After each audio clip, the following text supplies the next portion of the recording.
Welcome everybody to my podcast, Big Little Small Talk. I'm Megan O'Hara-Sullivan and I love to talk, but I also love to listen. If you're new here, welcome. Thanks for joining me today. I hope you enjoy the episode. Welcome listeners to Big Little Small Talk. My name is Megan O'Hara-Sullivan and I'm here today with Frances Holmes, who is lots of things, but first of all we'll just say welcome to Frances. Well, thank you for having me, Megan. I'm pleased to be with you. Frances, you are like one of those Toowoomba institutions, I think, aren't you? You've been around for a very long time, but I just want to read a quote that someone said about you that I read. They said, "She's fiery, she's motherly, sensitive, colourful and kind Persian Sass Queen." So what I do want to start with, I know that you've got lots of irons in the fire, but I do want to start with your heritage. Where were you born, Frances? I was born in Iran. Okay. And I came to Australia when I was 12. We moved across. My father bought a farm at a place called Wamirat, which is just near Caboolture, 7 kilometres outside of Caboolture. And yeah, so that was quite an experience for him because he came from a background of working for the oil company. He was a suit, and all of a sudden he was out in the sunshine growing pineapples, which he knew nothing about, not a thing about it. And, you know, he had a few sunstrokes and fainted a few times and whatnot, but we had very kind neighbours and they came and helped. And yeah, it was quite an experience. You know, when you talk about that one thing that changed your life, at the time you don't think it's for the better. You think your whole life has ended, because when you're 12, you're starting. I'd already had 1 year of high school in Iran, and we lived in the era of the Shah. And for those, the boomers who remember the Shah, he was quite a sort of a modern sort of a, you know how they talk about Lebanon being the Paris of, you know, the East. Well, Iran was very much the same, you know, very open and, you know, very European, and there was no covering or religion pushed onto you, but it still was a dictatorship, the same as Saddam Hussein's Iraq. And my father didn't want us to be brought up in a country where we wouldn't be able to speak our mind or be free of our opinions. So he decided that he wanted to bring us here, and we despised him for doing it because he tore us away from our friends and our relations and family and relatives and our everything. He took our whole life changed, and it was quite traumatic for us. There's 4 of us. So that's how we came to come here in 1970. Well, Frances, thank you for that, because you've just about answered question 1 through to 10 that I have here, because I really wanted to speak to you about the Iranian Revolution, or the Islamic Revolution, and as you touched on about the high Persian culture in Iran, and I read that Iran, or Persia, is the oldest continuous major civilization in the world. So what are your earliest memories of living in Iran? What was life like then? Look, the life that we had was very much men being men and women being women. Like, to give you an example, my brothers had push bikes and they took swimming lessons, and they went out with my father, but my sister and I always stayed home. I learned how to cook when I was 4 years old, which makes me a great cook right now. But yeah, I was cooking and cleaning, and they were pretty much having me ready to marry off to someone. Not that it would have been an arranged marriage, because my father was a bit too smart for that. He had a lot to do with the American and the British people. He spent a lot of time with them. So he wouldn't have arranged our marriage, but he would have made sure we were educated.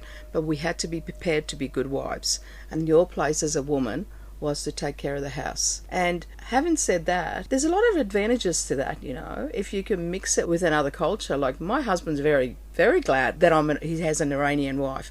Not that I'm there for his beck and call, but I'm very traditional in the way that I look after my kids and my husband and the house and everything, and I cook and I clean, and, you know, and it's never him telling me to do it. It's me wanting to do it because it's in my blood. I was brought up with it. That's who I was. And, you know, we didn't know any better. We just went to school. We didn't understand politics. We're only just little kids.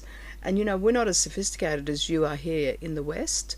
We're very naive for a 12-year-old. I didn't know anything. I didn't know where babies came from. I didn't know how somebody gave birth, because that information wasn't something that we were taught. We were just good little kids, and we didn't cause any trouble for our parents. Yeah. So you said there's how many? 4 boys and 2 girls? No, four children, 2 and 2. 2 and 2. And where do you fit into that hierarchy? I'm number 3. Number 3. There's 2 boys, then me and my little sister. You talked before about the Shah. Now, the Shah was the last monarch, wasn't Royal, he? yeah. Yeah, the last Absolutely. royal, yeah. And then were you in Iran when the Islamic Revolution happened? You'd already got out? We'd already gone out. We'd already been gone for 10 years when that happened. And when we left Iran, our relatives could not believe we were leaving to come here. They said, that is the most backward country. It's just an island. It is, why are you not going to America or Germany or somewhere like that? Why are you going there? But as fate had it, my father ran into someone that was coming here. And he said, let me come and have a look at this country that you talk about, Australia. Never even, I don't think, he didn't know anything much about it. But he came here and he could not believe it. He could see the opportunities. He bought a farm even before he came back. So, our destiny was written right there and then. And I think my father was a very outspoken person. And seriously, he would have eventually he would have disappeared in the middle of the night. Well, that's what I was going to ask you. Do you think he had any sense of what was coming? Well, he did. That's why he wanted us out. Because he did. There was a lot of stuff that he could see it was happening. And he knew that eventually something had to give. Because, the Shah of Iran was one of the richest men on earth. Yet there was so much poverty that I'd never seen. I didn't know about it. You're shielded from all that sort of thing. Honestly, I never saw any poverty. But, when I read about it now, I cry. I cry so much because I think, how did you not know that? But I was a little kid. I just played with my friends. I didn't know anything that was going on. But the overturning of the Shah was coming. My father could see that. And he said, we need to get out. We need to get out of this country before it becomes, like the Taliban taken over. And this Ayatollah Khomeini, he was exiled by the Shah, but he wasn't going to kill him. He exiled him and sent him away to France. And he started an underground movement from there. And then the people were very, very unhappy with the Shah because he got all the money for everything that they worked hard.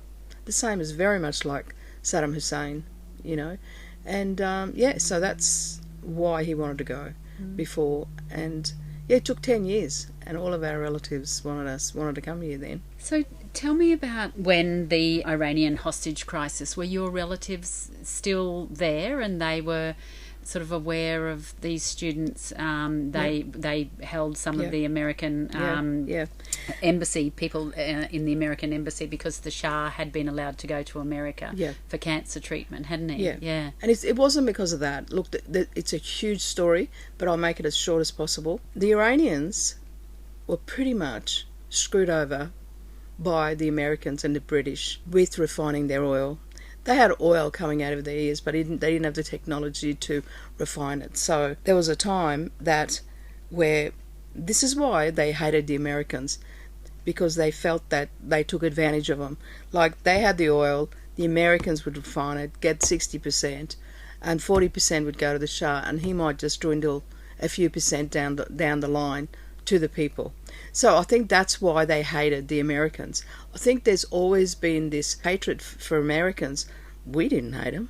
We had friends at school that were Americans. We weren't involved. See, we weren't there at a time where the young people were taught how to hate. We weren't there. We had German friends, American friends. But I think the history between America, and then when they threw the Americans out, the British came, and they did the same thing as what they were going to refine the oil. But then in that time, they learned how to refine their own oil, and they kicked everybody out and stood alone. But look, honestly, my son's been to Iran. He's gone to visit Iran, and he said, Mum, the people are the most beautiful, kind. It's the government that give these countries a bad name. The people themselves, you know that, Megan, anywhere in the world. You were there, at Nepal. Anywhere in the world, the people are beautiful. They have nothing to do with what goes on and who rules their country and what happens, where it happens. And that's the same with Iranian people. They're some of the most hospitable, kind people on earth. They truly are. But the government are crazy. They're That's crazy, right. like the Taliban. And so much of that is true across the world. Yeah. I know we went to Iran a few years ago, and I was really frightened about going there because I just didn't have any concept, and I thought my scarf might fall too far back on my head, and there would be morality police standing on the corners. But like you say, at the end of the day, human nature, all that anyone wants is to look after their family, to have somewhere to sleep, to have somewhere to have food, and Iran is no different. But that's right. But what I am so fascinated about, and when we were there, is that high culture, that poetry, because poets are revered in Iran, aren't they? They are. So how much of that do you remember from your childhood? I wasn't interested in it, but I remember my father always was. My father used to read poetry all the time, and he did tell it virtually just before he died, and he was so proud of being an Iranian, and he was proud of the poetry and the books and all of those things. That's all he ever wanted. My mother used to go back once a year, and my father all he ever asked for was books, more poetry books. So I remember that very well. And music, and the culture is just so rich, because when you're the oldest culture on earth, you're going to pick up a couple of things along the way, wouldn't you? I would say so, yeah. So both of your parents left their parents in Iran? My mother didn't have, her parents weren't alive when we left, but my fathers weren't neither. My mother and father both lost their parents when they were very young. How much discrimination do you think that you felt? Can you remember when you got to Caboolture, Wamiran? Oh, absolutely. The crazy thing was, we were the only non-English speaking kids at school. There was only one other kid, and he was Albanian. He was from Albania, beside us, but he had fair skin. He wasn't olive skin like we were. And we were this group, because we didn't understand the language neither. We couldn't speak English at all. So the discrimination was incredible. And this is why I mentor a few Yazidi kids here in Toowoomba.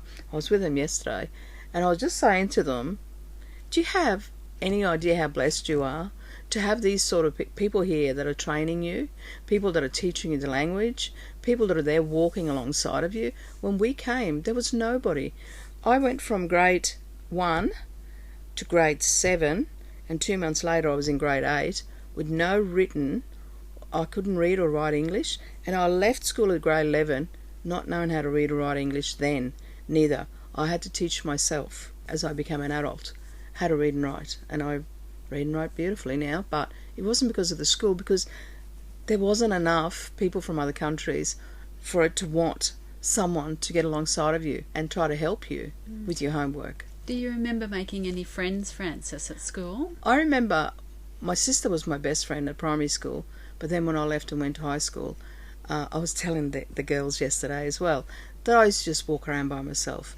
Nobody was mean to me. They were mean to my brothers, but they weren't mean to me. They all wanted to fight my brothers, but they weren't mean to me, but they weren't my friends neither. So I walked around, and the funny thing I was telling the girls yesterday, there's always a, excuse my expression, but a loser group.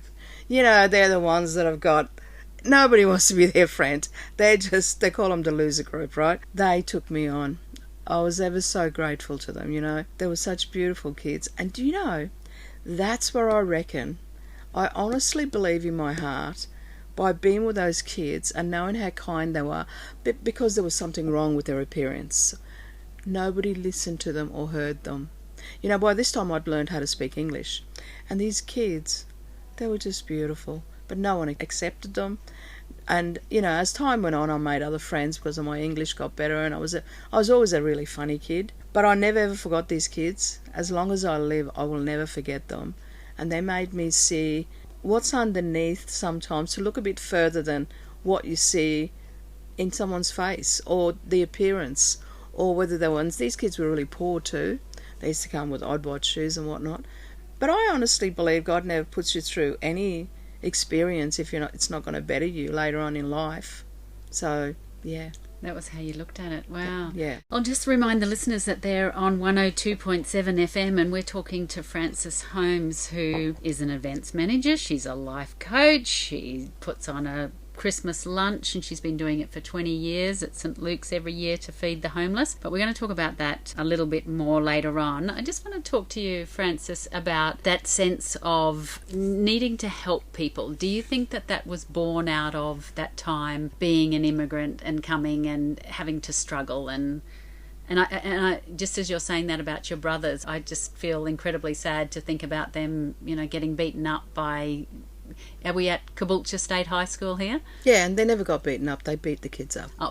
Yeah, the whole school went out there to beat them up, but, they fought two of the kids and they never got picked on again because my brothers were strong, but they didn't want to fight anybody. But these kids used to make fun of them all the time and they were big known thinking that they would. But anyway, the crazy thing, how it turned out after that, they left them alone. They never went near them because they were scared of them. What a terrible thing. What a savage way of looking at this. But, how did I get to care about people as such? Megan, the craziest thing about this whole thing when I look back at my life is, as I said to you, Iranian people are very kind. Very, very kind. And I learned that from my father. My father used to come home sometimes without his shoes. And my father was a corporate person. And my mother would say, "Where are your shoes?" I met a man who didn't have any shoes. And it's just not a one-liner, it's a truth. He come home nearly frozen once in winter. He'd given his coat away. And my mother stopped giving him money because he used to give it away to the beggars and the poor people and whatnot. He was always kind. He used to always say, "I live by the motto in my life, for those of us who have much, much is expected." And I think that goes back for my father coming home and telling us things like that. And it was just a natural way of being. I don't think I go out and purposely made a decision to be kind or help people. I just think what moves me is injustice. And I think that it's in my family. Like I was saying to someone the other day, when you cook food in Iran, if your neighbour either side of you can smell your food because you're frying onions or whatever, you have to take them some food because it's wrong. But if you heard that 3 doors down these people are having a tough time of it, well, you take them bigger portions, you make twice as much. But you're not being kind, you're just being normal. That's what you do. And I think that people forget, when they look at the government of these countries, people forget that these people keep one another going because there's no unemployment benefits. There's no Centrelink. People help each other out because we're human beings and we're supposed to. So I don't think I was a hero starting this Christmas lunch. I don't think I was a hero. I just saw there was a need for it and I was sad. I was sad that people were walking around streets in Toowoomba with nowhere to go, and I was eventually brave enough to bring it up to my husband. But he was horrified. He was horrified that I wanted to do that and take our children. Oh my Lord. But now he's the first one there. Oh, well, we'll talk a little bit more about the Christmas lunch because that is certainly something special. I'm just going to read you another quote, Frances, and it says, "Integrity is a key to living without anxiety. When we have nothing to hide, we have nothing to fear. Deceit enslaves, honesty liberates. Contentment does not come from wealth. It is not something you can buy. Contentment comes to give you peace when you depend on God's supply." Now, that's come straight off your social media. You love your quotes. That obviously something that drives you. Is that is it a faith that you have? Absolutely. I have a huge faith. We were born in the Muslim religion. My family was Muslim. We never practiced. My father was he was a very smart man. He believed there was a God and we needed to have a relationship with God, but never to demise another faith by saying that we were better than they were. He was always open. Even when he brought us here, he said, "I've brought you here with God. You choose what religion you want to follow." And I became a Christian. And my God is everything to me. My faith is everything to me. And I think that, where do I feel the safest? When I'm with him, when I'm praying. That's where I feel safe because there's hope and anything's possible. And I love, like my mother used to, her heritage as a Jew, so here we are in a family. Her heritage was a Jew, then became Muslims, and I'm a Christian. And many of my friends, I have Hindu friends, I have Buddhist friends. I love the Buddhist, people here. I've been there so many times and I spend time breaking bread with them. I love them. And I just think, you're a better person for being open to everybody who has faith in something, whether it's themselves or God or their being or the Mother Earth. You know, you're a better person for understanding and being in one. Lovely, well said. So, Frances, you left school. You still weren't really proficient in writing at this stage. Your English had improved quite a bit. Yeah. So, what happened then? Well, when I was on the day of my 16th birthday, I ran away from home, and because my father wouldn't let me go out with my friends, and that's one of the difficult parts of being from another country, Middle Eastern country, and bringing your children here, and expecting them to stay Iranian. Yet they're teenagers and you're sending them to school with all the other kids that are going out with their friends and going to birthday parties. And it was quite a difficult period. My father didn't understand, and this is why, Megan, I spent a lot of time with parents from Sudan and other countries and Afghanistan and Pakistan, and I say to them, please understand your children. Don't bring them here with all of this freedom, expect them to be who you had when you were in Sudan. You know, you can't do that. You can't do that. That's why they run away. That's why they do those sort of things. But my father was very, very strict on us girls, and I was very, I wanted to be with my friends. So I ran away on my 16th birthday, and I ended up on the streets. And I lived on the streets for a couple of weeks before my brother, who used to go to university here, sent someone to come and get me, and that's how I ended up in Toowoomba from Caboolture. And look, it was quite a horrible experience because I was very naive, thinking that my friends would take me in and I could go and live with them. But I stayed with a friend for a couple of days, and then the father said, tell that girl to go home. She needs to go home. And I wasn't going to go home because I was scared of my father. So I just hitchhiked and went back to Caboolture, and I just lived in schools, church halls, and it was a terrible, terrible experience. But you know what? What doesn't kill you makes you strong. And if I had a choice, I'd do it all over again, because I truly believe, going back to that Christmas lunch, I was walking around the streets with nowhere to go on Christmas Day, and I made a deal with God. One day, God, when I've got the means, I'm going to have the biggest Christmas lunch ever.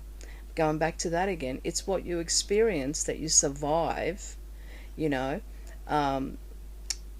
That's the making of you. Like I always say, God grabbed me by the hands and dragged me through the river, but just before I drowned, he pulled me up. But I still remember what it feels like to be wet, but I also survived. So that's how I look at it. I go, I didn't drown, but I felt cold and wet, just enough to remember what it feels like when you're cold and wet. Frances, I can't imagine 16-year-old girl. So you were living on the streets in Caboolture? Yeah. And did your parents come? No. Did your father say, no, she's made a bed, she's going to lie in it? Absolutely that. Right. He said, she's dead to me, she's never to come here. My mother begged and cried and screamed and carried on, but she couldn't drive. She was just an Iranian woman sort of thing. He said, no, she's never coming back here again. But my mother got word to my brother out here. My brother said, I'll send someone to get her and bring her to Toowoomba. She can stay with us. How did they know where to find you? Well, my brother got in contact with people, and honestly, Megan, it's really hard for me to remember sometimes because I think it was so traumatic at the time. I didn't take, I didn't go on drugs, and I used to sleep in toilets, and I used to sleep under buildings and things like that. I remember those things. But somehow my brother sent the word to me and said, you need to be at such and such place in Woodford. My friend's coming through there at so-and-so time. So I hitchhiked, went to Woodford and sat outside of this dance hall, and this guy came and got me. But I honestly believe it was God's plan. How did I end up here? How did my life end up here? It was because I was meant to come. Caboolture wasn't enough for me. It wasn't the right place for me. There was more opportunity somewhere else. Can we just go back to your brothers for a minute? Because I wanted to ask you what happened with your brothers. What did they go on to do? Obviously, one of them was studying. Yeah, one of them was he's a school teacher. He teaches maths, senior maths and physics. He's very, very smart. He finished out here. He became a mathematician, but then he met a girl, and they ended up getting married in Toowoomba, and there was nothing here for him. and he was also he was a statistician as well. He was he's a really smart guy. But anyway, there was nothing here for him. He had to move to Sydney. The girl didn't want to go, so he ended up just doing another year, and he became a maths and physics teacher.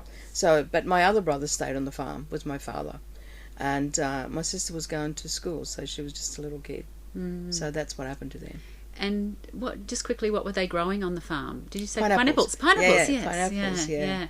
I once met a person in far north Queensland who told me a story about coming out to Australia, and he got off at a railway siding, and the only thing that he could see that he could afford was this funny looking thing, and he got back on the train and he realised, well, he didn't know at the time it was a pineapple, and he remembered the kindness of a mother who was sitting there with her children, and she took it off him, and she had a knife, and she cut it up for him. And he remembered. I often think about that when I what an inhospitable thing to try and get into a pineapple if you don't have any implements. Absolutely. And we'd never even seen a pineapple in our whole life. So it was such a shock to us for my father to grow it, all those prickly things. It took him a long time to figure it out. Yeah. And did eventually they sold the farm? And the farm was only just sold recently. Look, Megan, honestly, long story. They should have sold it a long time ago, but they didn't. And, they paid, I think, $30,000 for it, and they got $1.8 million, so they didn't do too badly. But, they sold it after my father had died. My father never worked on it for years and years and years. It sat dormant. My brother was sort of there on the farm, but they only just recently sold it before my mother went into a home. So look, they lived a life of very little, and now she's a millionaire, and she has no way of spending her money because she has dementia. Yeah, that's the story, isn't it? That's the story. Yeah. So you came to Toowoomba. What did you do then, Frances? I ran into a girl that I used to go to school with in Caboolture. She let me stay at her place. Most of my friends were, the boozers and, whatever. But I was a really smart little girl. I wanted to have friends and things and hang around and whatever. But I knew that I needed a job, I needed somewhere to live, I needed to save my money because I was on my own. So I did that. And this lovely girl, she let me stay at her place. So I stayed at her place, and I went and got a job in a cake shop. Used to call Mum's Cake Shop in Toowoomba over 50 years ago. And so ever since from there on, I've never not worked. I worked in this cake shop, and I put my money away, I paid my rent, and I did all the right things that you were supposed to do to be a responsible human being in society. Did you have a reconnection with your parents? Yeah. Then? 23. I was 23, 7 years. And my father eventually, he calmed down. And he said to my brother, tell her to come home to see us. Because I was never going to go and live with him. By this time I'd met my husband, Peter. And so I went back, and he cried the whole time I was there. And we just never talked about it again. He just kept saying to me, oh, you need to take all these pineapples home with you. There's a lot that you've missed out on. But we just never talked about it. We just moved on from there. And it was the right time for me to go into their life because they really needed my help. Did you resent the fact that he had sort of cast you out, or did you feel like that was your own of your own doing? Look, I didn't resent him because I knew what he was like.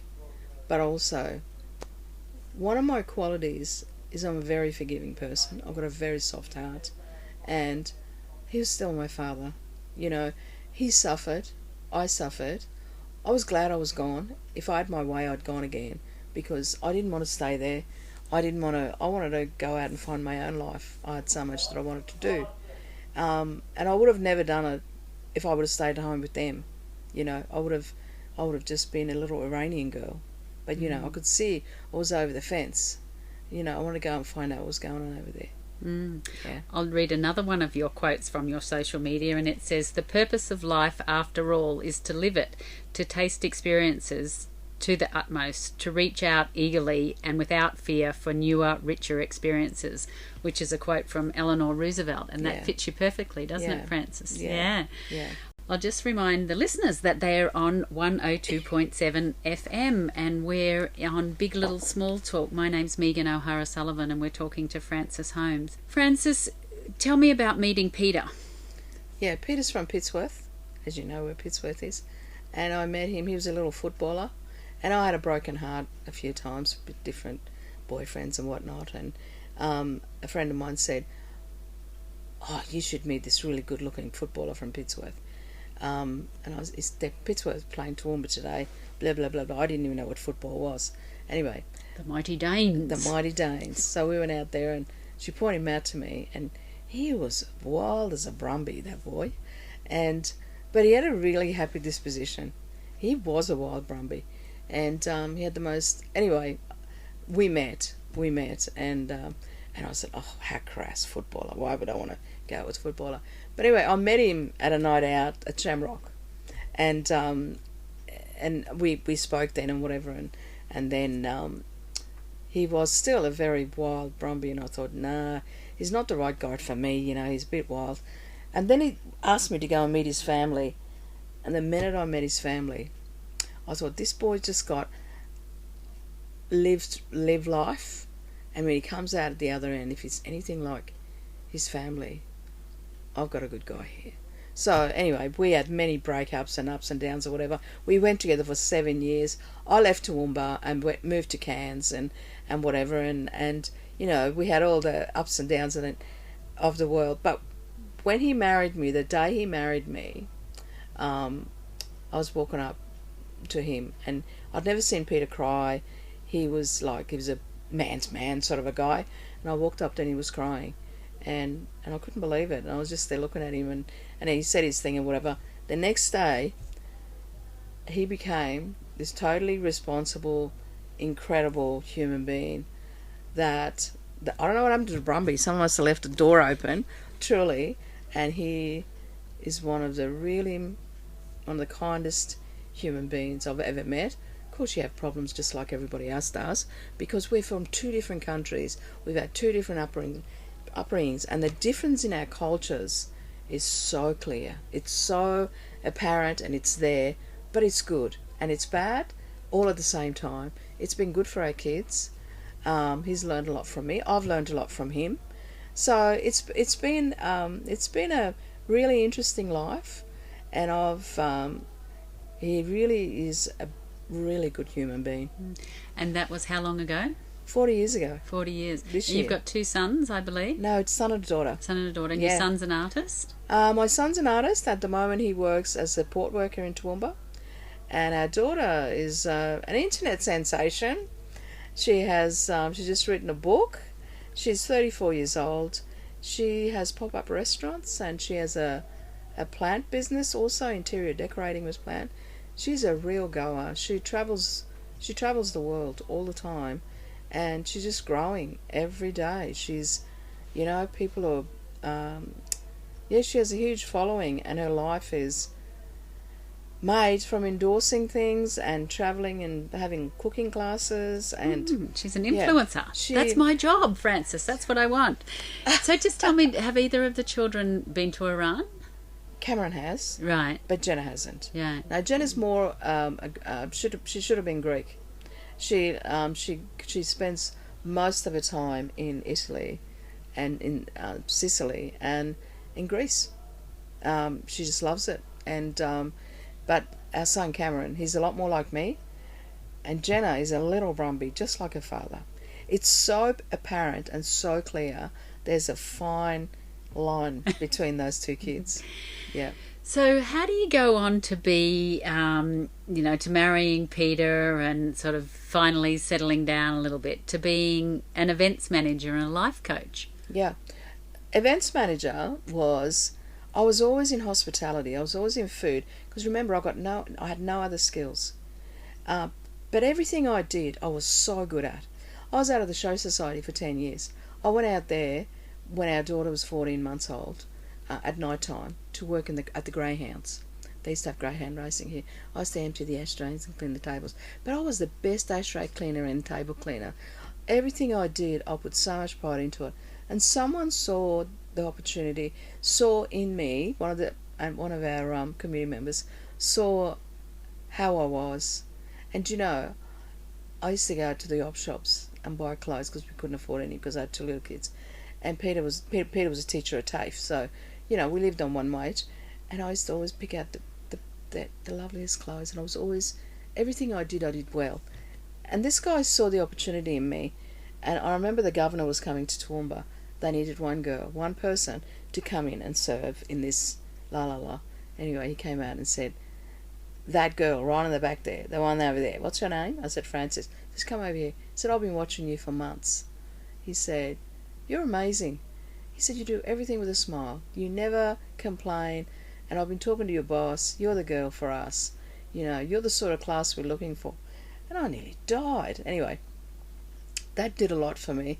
I went in, to cut a story short, 6 months later I was the manager of the bar manager, and then we had a new manager that came in, the CEO came in, and he could see that I was a really hard worker, and he gave me the job as the function manager. And I was there altogether for about 10 years. And then another business owner once came to me and said, why are you not out on your own? I said, because I wouldn't know what to do. Yes, you would. Stop being afraid. He said to me, he had a really huge business here in Toowoomba. He said, I believe in you. You have to learn to believe in yourself. And when you do, you're going to go out on your own.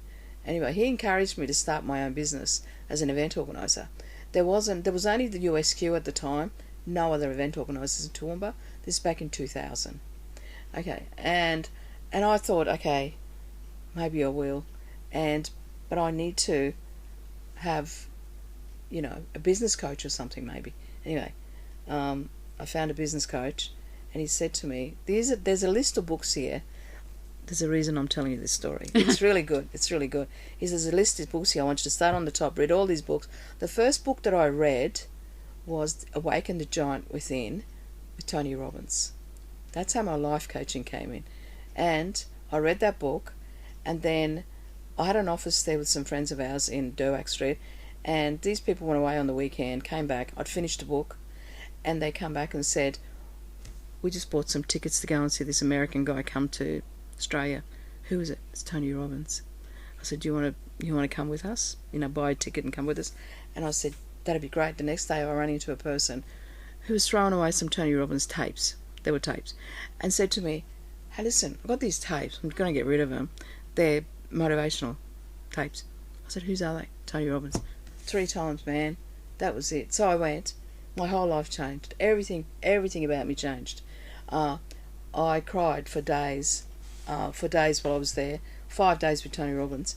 And after I finished there, I was so brave. I would tackle a dinosaur. I really and truly would. So I then did this sort of business academy with Tony Robbins, and he picked me as one of his leadership academy people, and I was with him for 8 years, and that's where the life coaching came in, because I learnt from the best. That man is just unbelievable, Megan. Mm-hmm. He changed my life. He made me confident enough to go into business, go and ask for what I wanted. I was not this person, and I finally got enough courage to do all the good that I've been dreaming about and stop being afraid. Just do it. And my whole life changed when I met Tony. And so from there on, everything just exploded. Was meeting Oprah Winfrey part of the Tony Robbins experience? Absolutely. Tell me about that. Well, what happened with, I was watching Oprah when I was a housewife. And then Jenna was watching Oprah when she was 8. She'd come home, I'd tape it, and we'd watch Oprah together, and yada yada yada. What a sort of a mentor, what an icon, And the crazy thing was, when I was doing all that stuff for Tony and I had my business going, I wanted to be a great example for Jenna. So we did. Look, I used to watch Oprah. She raised money for Catherine Hamlin from the Fistula Hospital in Ethiopia, and I wouldn't say no to anything. So my daughter came home one day and goes, Mum, are we going to do something? Are we going to do something big? And I said, yeah. And she said, yesterday, blah, blah, blah, Oprah, blah, blah, blah. Why can't we raise money for Catherine Hamlin? I went, Yeah, why can't we? Oh God, how do we do that? Anyway, we did. The short version, I went to St Ursula's, got the whole school behind me. I had 5 other friends that joined me. We raised $85,000 and we sent it over to... Catherine Hamlin wanted me to take it to her. You know, she wrote me a letter. My God, do you know who Catherine Hamlin is? Anyway, she's passed away now. Hamlin's Fistula Hospital, just Google that. Her and her husband went there, and fistula is just this dreaded thing. You know about fistula? Actually, Yeah. I tell a lie because I did hear her speak one time, and she was talking about the work, now that you say, Yeah. with the fistulas, for Yeah. women giving birth. Yeah, absolutely. Yeah, and they get a hole between their uterus and their bladder, and sometimes they come in seeing her and they're wrapped up just in plastic on the back of a motorbike. Absolutely, yeah. That amazing woman, like, I couldn't even say her name without crying once. And I thought, how did I end up sleeping in the public toilets, having Catherine Hamlin asked to meet me? Because she said that was the largest donation she ever had from a regional area in Australia. And it wasn't me. It was just me encouraging the girls at St Ursula's and being an example to my daughter, only because of Oprah. So, to cut a story short, when Oprah was coming, they said, Oprah's coming and she wants to meet some real Australian people. Went into the website. If you've ever raised money or if you've ever done anything. And after I did that for Catherine Hamlin, honestly, I was unstoppable. There's a lady by the name of, she was from just in New South Wales. She had a school in Gemasisia. She had a school in Africa as well. So, we can raise money for her. So, I went and saw my church and I raised $65,000 for her. And it was just like, we were on fire. Like, you know, people want to be a part of something that's good. And, you know, but you just got to start it and they will come. They will come. If you build it, they'll come. And so, so anyway, we were raising all this money. So, there was a huge amount, and I'd never even sat down, honestly, Megan, I'd never sat down and added it all up. But when I sat down and added all up, the money that and then I had another concert, and what I was doing was, I was getting all the schools around Toowoomba to put an act in. And so we'd have a concert. We didn't have to pay them. Then I'd go and beg people for cups and food and this and this. So 100% of everything we made would go into the charity we picked. You know, there was slavery, you know, girls' slavery and things like that. I was showing movies at my church and raising money, and when I sat down and worked it all out, I couldn't believe it, and I thought, that can't be right. So I wrote to Oprah and said, because of you encouraging me, this is what I've done. And then 2 days later I get a phone call from one of the producers of the show saying, we want to know more about what you've done, you know, blah, blah, blah. Frances, that is a surreal story, that she was so motivational for you, and you went on to do all these fantastic things and then got to meet your idol. Was it everything that you wanted it to be, the meeting with her? Plus more. Yeah. I can still feel her hair against my face. I couldn't speak, I couldn't breathe. And Jenna was a big fan too. And she also did 600 shots, did 600 little single movies and sent over to her saying, Oprah, I want to meet you. So when they put the two of us together, they said, okay, well, we'll meet both of them. You know, there's a mother and daughter. Anyway, but, you know, I can just still feel, you know, people have that one last thought before they die. It's going to be that me next to Oprah and Jenna on the other side. The three of us. Sorry, Peter, and sorry, Cameron. Sorry, Cameron. It's just no it's just can do. It's girl power here. We're nearly running out of time, Frances. Tell me about this Christmas lunch that you've mentioned a little bit along the way. You've been doing it for 20 years. I remember once speaking to someone and they said something about on Christmas Day they get inundated with volunteers because people think, I want to do something good on Christmas Day. But it's the rest of the year that you need people to be doing things as well. You do. Is your lunch still as satisfying 20 years later? Absolutely. Absolutely, Megan. It's absolutely wonderful. And the blessing is on us, not on them. It's on us. We get to do that. honestly, I don't think we've had better Christmases. We were traditional Christmas people like everybody else is. You go to your rallies and you have all this food and you feel sick and kids rip into presents. But I knew there was something else. There was something else. When I was brave enough to stand up and say to Pete, excuse me, I want to do that, he goes, that's crazy. Anyway, he came around and we did it. And look, honestly, I can't tell you enough about what we get out of it. It's not even a quarter of I would do it every day. I would do it every day if I could, because you're feeding there's a need there in community. And they're not just all homeless neither. There's a third of them are homeless. There's old people that have got nowhere to go. We've had the same guy come for 20 years. And, there's old people that lost their husbands and wives and whatnot, and they turn up. And I make the room so beautiful. And I make the food, the presentation. And I'm very lucky that I was a caterer. When I was at the Show Society, I was a caterer. So I can do the food. All the food gets donated with some of our beautiful, beautiful friends that you and I would know together. Everybody gives me everything. I don't buy anything. And so it's always at St. Luke's Hall? Always at St. Luke's. The food's always provided. I never ask anybody for money. Never. If they give it to me, that's good. I'll buy more things for everybody. But it's really beautiful. Is the need growing, Frances? Are you getting more and more people every year? Yeah. Look, last year we had close to 120. And, I'm thinking about it before I came here. 120, 120. You try to get... I've got one oven. I have one oven and a bain-marie. And I've got to do food for 120 people. And people complain to me about cooking for 10. And I say, hey, sister, you want to come and sit with me on Christmas Day? My goodness.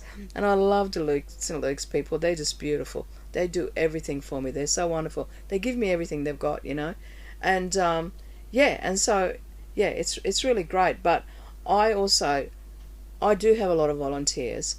And I do have to turn a lot of people away, Megan.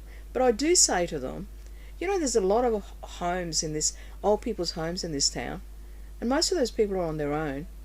Why don't you go and sit with one of them? I'm sorry I've only got a little kitchen at St. Luke's, but you know what? There's so much out there that needs to be done outside of Christmas Day. Go look after them. Go paint their nails. Go take a bunch of flowers from your garden to them. Lovely. In my dying minutes with you, Frances, can I ask you, do you have much interest in the royal family? Look, honestly... Or any royal family? I admired Lizzie, What did you admire about her? I admired she was so much about duty. Those people are so lucky to have her. They were so... Look at us. The feet are falling off everybody. And I'm not saying that because of Catherine being sick. That's just awful. That's just awful what's happening to them. But, she was such a lady. And, Megan, when you were a kid, when I was a kid, that's the epitome of a lady was that. And she was, she always had a smile on her face. She always carried herself beautifully. She had so much grace, so much dignity. And I wasn't a royalist, but I loved Lizzie. I think she was fantastic. Queen Elizabeth... some of us, she might have been to one end, extreme to one end, but what happened to all the ladies? Where do they go? What happened to the ladies dressed beautifully like your beautiful self, like you? You're a real lady. I've always thought that of you. When you wear your pearls, I always go, there's Megan with her pearls on. And, but that's what ladies are supposed to look like. That's how they're supposed to act. And that's why I loved her. I really did. And I respected her. Yeah, there'll never be another one like her. Yes, it'd be hard to replicate, I think. Now, Frances, I would imagine that you like to have a good time and like singing. Do you like singing and dancing? I do, and most of my adult life, people have told me I look like Tina Turner. A lot of people call me Tina, so of course. What's your favourite song that can't keep you off the best? Simply the best. How would it not be? And everything else that she does. I loved her. I really loved her. But my hair's my own. It's not a wig. It's real. And, I loved her. And I loved her, what she stood for. And, yeah, she was my hero. and I loved her music and always made me dance. It's always got to be simply the best. Well, Yeah. I think that's a perfect song for you, Frances. Look, I wish that we had more time because your story is absolutely fascinating, and I thank you for all of the things that you do for this community, and no doubt will continue to do for this community. So thank you for being my guest on Big Little Smalls, Frances Holmes. Thank you, Megan. Thanks for having me. And it's an absolute privilege to look after the community that's looked after me. And I'll go down fighting. I will. Because there's so much needed here. I was the first person that started the Multicultural Festival here. And you know, because I wanted people to understand I was from another country, I was so proud of it too. And on that day when they all came together, I used to cry all the time looking at them. When they danced their dance, when they had their costumes on, they were so beautiful. On that day they were so proud to be from Bangladesh. They were, you know, from Iraq or Afghanistan, you know, and I love that. And that's what I love about this community. I really do know that they embrace, and I just always want to be there just to be a proud Iranian woman. Yeah, wonderful. Yeah. That's lovely. Thank you again, Frances. And we'll see you next episode.